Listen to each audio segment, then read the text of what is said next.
Bugun men sizlarga tuxumni qanday qovurish kerakligini o'rgataman. Yaxshilab ko'rib, o'rganib olinglar. Birinchi bo'lib gazni yoqamiz. Gazni baravar qilib yoqasizlar.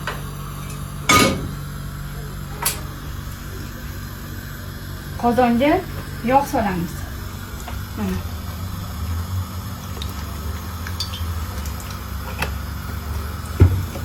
Endi yog' qizishini kutib turamiz. Yog' qizigandan tuxumni chaqib solamiz.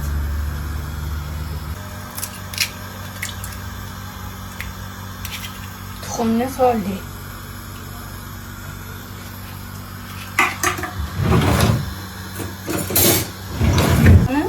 Mana shunaqa turadi. Xohlasanglar, ikkinchi varianti mana o'rtasidan bo'lib tashlaysizlar.